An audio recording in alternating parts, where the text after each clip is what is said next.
We've got some sad news coming out of the emulation community today. AetherSX2, which is a popular open source multi-platform PlayStation 2 emulator, basically a program that lets you play PS2 games on your Android device or PC, has ceased active development. So if we visit the website's homepage at aethersx2.com, we're going to see this message by the developer that says, due to never-ending, impersonating, complaints, demands, and now death threats, I'm done. You can still download or use the app and it'll continue to work for the foreseeable future. AetherSX2 was always meant to be a fun hobby for me, not profit-driven. It doesn't make sense to continue working on a hobby, which isn't fun anymore. Stay safe out there and watch out for scammers. There seems to be a lot of them. And what he means is there's multiple people claiming to represent AetherSX2 on various social media, and they are not legit, probably trying to get people to pay them money or download sketchy versions of the app. And then he says, thanks to everyone who wasn't a dick for the last year, and then he gives us a link to current downloads, which is this link right here. Or really, I think we have to go back to home, and then it's this link here where you can go to desktop Android, old releases, so on and so forth. Now, I know that some people on Reddit were theorizing that the death threats and the pressure to give up on the project were coming from Sony's lawyers, but if we read the context clues, we can obviously tell that this is coming from the guy's community. He says that it was meant to be a fun hobby for him, not profit-driven, and it just isn't fun anymore, and thanks to everyone who wasn't a dick last year. So yeah, clearly this guy was fed up with the people in his community. Now, it looks like the social media pages for the project have been deleted, the Discord channel has been closed, or at least it isn't accepting any new invites, so I wasn't able to directly see for myself just how toxic the community was, or confirm that people were actually sending the developer death threats in the Discord channel or anything like that. But when I started searching around, I did find some Reddit post about the community complaining about certain things that kind of gave me an idea of what was going on in the community, how dumb some of these members were, and really how little tolerance the dev had for any stupidity. Like this post saying that I go banned on the AetherSX2 Discord channel. Apparently this was posted early into the emulator's development, and here OP was asking if there were any plans to add custom textures to the program. And then someone responds down here basically saying that, yeah, asking about plans or making a request is something that gets you banned in that channel. And of course, I can't check out that Discord to confirm this, but I bet you that there's something written in their rules or their FAQ, which they probably tell everyone to read before posting anything in the Discord, and you probably have to check a box, if I remember correctly. It's been a while since I've used Discord, but typically you got to check a box saying, yes, I've read and understood the rules of this channel before you're allowed to post anyway. So yeah, if asking for features or asking for new features to be added, especially in something that was just created, is against the rules, then don't act surprised when you get banned, especially when we're talking about software or anything really that you didn't pay any money for, because AetherSX2 is free software, free as in beer at least. Then we have this post from over 2 weeks ago foreshadowing what was about to go down. So this is the dev, Tellerith, posting in the Discord channel of AetherSX2, OMFG, I'm disabling the channel again. I re-enabled it, and within hours, some moron had the audacity to ping me about iOS. Hours, not days. So for those of you that don't understand what the big deal is here, emulation on iOS is pretty much a non-starter because Apple doesn't let you sideload apps onto iOS.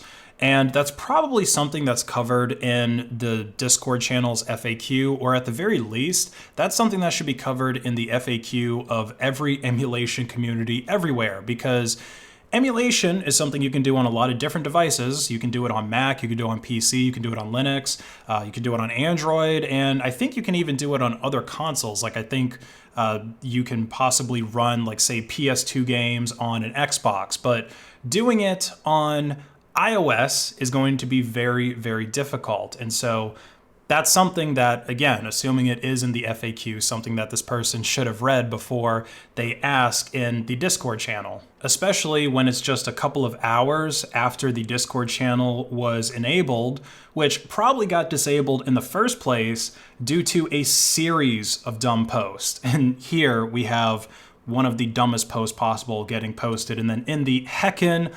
r/emulation on Android subreddit, we're asking, oh, what's wrong with him? And I guess he's saying that to this too, which is about him banning the devs of Skyline, which is another emulator for, I think, the Switch, if I'm not mistaken.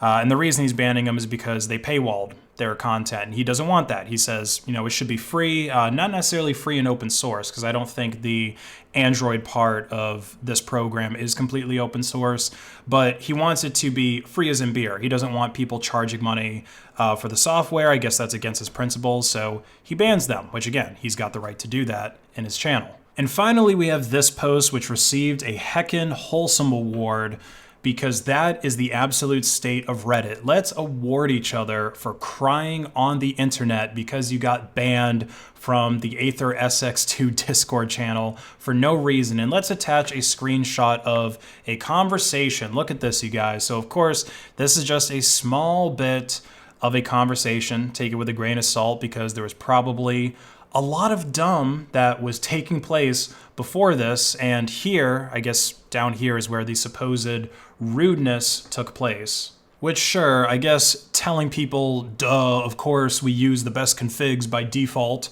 that's common sense. I guess saying that way is kind of rude, but it's a dumb question. If asking dumb questions is against the rules, don't ask surprised if being dumb gets you banned.